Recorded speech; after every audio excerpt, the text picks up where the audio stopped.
Good morning, this is John Muchler, the pastor of the Ferndale Alliance Church, and our verse for today from the Sermon on the Mount is from Matthew 5, verse 8. Blessed are the pure in heart, for they will see God. And today we're going to look only at the second part of that verse, seeing God. And I want you to think with me of some things in your life that you've always wanted to see personally. If you want, go ahead and jot those things down in the comments. For me, I had never seen until recently the Grand Canyon. I read about it, saw pictures of it, but 6 years ago I took some of my children, we went and viewed it from its edge and got to take a good look at it. It was magnificent, it was beautiful, and it was well worth the trip.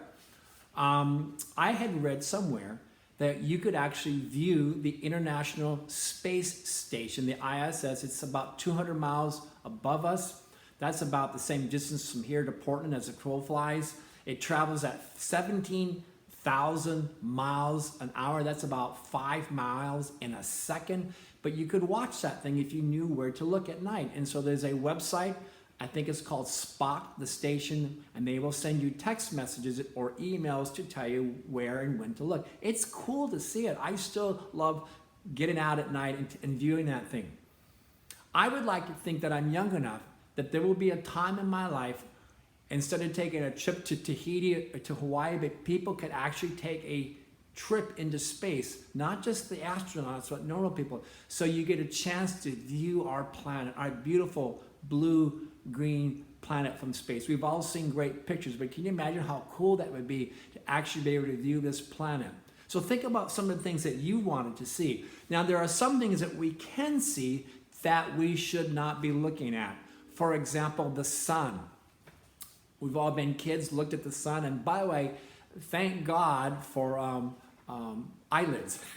Eyelids that keep our eyes protected from those types of things. How about this idea of seeing God?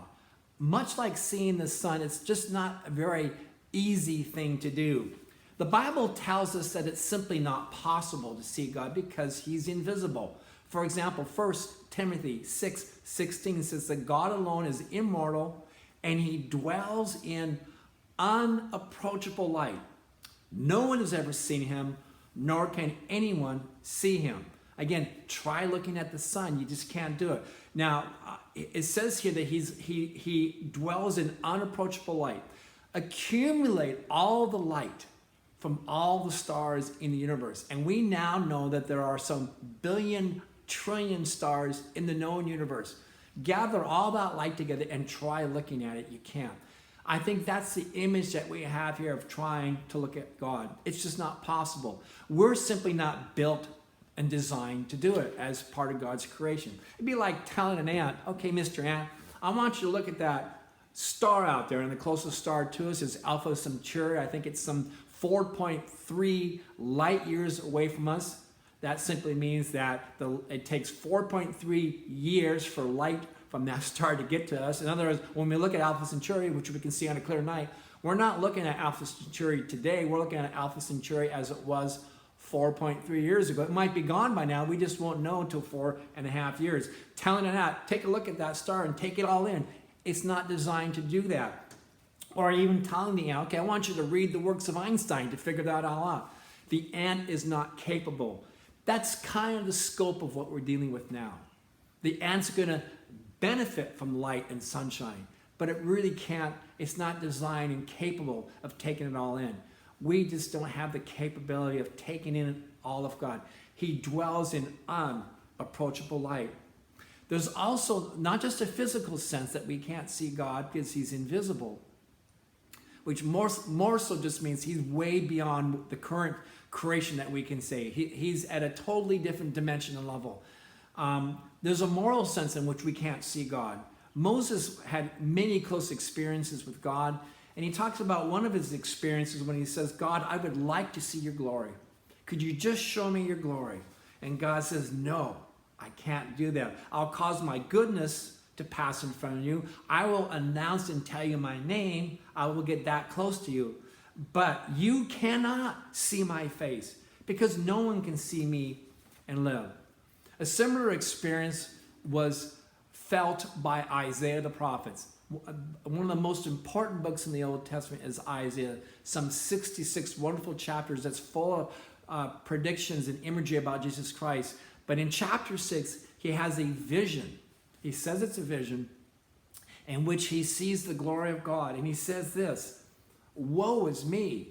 Another translation for you, woe is me, is I'm damned, I'm lost, I'm ruined, because I'm a man of unclean lips. I live among a people of unclean lips, and my eyes have seen the King, the God of glory. So there's a physical sense in which we can't see God. There's a moral sense in which we certainly can't see God, but we can certainly get glimpses of him. And we find throughout the Old and the New Testament what the Bible calls appearances of God. Just part of God's glory is revealed to people. Now you and I can choose to have glimpses of God, first of all in Jesus Christ. This is a great verse. This is a good memory verse. Colossians 1:15 says that Jesus is the image of the invisible God. Take that in. Jesus is the image of the invisible God. You want to know what God looks like? Look at Jesus. And then John 1:18 says this, no one has ever seen God at any time. The only begotten, this is talking about Jesus, the only begotten God, that's the God that was brought into the world, begotten, who is in the bosom of God, he has explained God. Jesus has explained God to us. So if you want to know God, get to know his son, Jesus Christ. Get to know him two ways. Objectively through scriptures, his life, what he taught, what he did, how he related to people, how he related to God. Get to know Jesus in that sort of objective, studying him sense, but also in a personal sense as he comes to abide in our hearts and into our lives. John 15 says he comes to abide in us, to be in us. And so we get to also get glimpses of God through our experience with him. We also get to see God through our own journey, our own growth, our own openness, and our own purity of focus, and we'll talk about that tomorrow when we talk about pure of heart, but also our struggles with God. And there's a great story in the Old Testament about a man struggling and wrestling with God. His name was Jacob. Jacob was Abraham's grandson. He was born Jacob to Isaac, but his name was changed. And his name was changed as a result of a wrestling match with God. The Bible doesn't give us much of a picture of this wrestling match. We naturally think of the Ferndale High School wrestling team and what a wrestling match looks like. We don't know what this is, but this is a combination of a spiritual and physical encounter with God that lasted through the night. And it says that it implies that Jacob could have left the match. He could have forfeited the match, could have left, but he hung in there to the end and he prevailed, it says. He prevailed. And he demanded of the person he was wrestling with, the angel of God, I want you to bless me. I've been here long enough. You now need to bless me. Leave me something of significant value and of lasting importance. And so the angel said to Jacob, I'm going to change your name. You were called Jacob.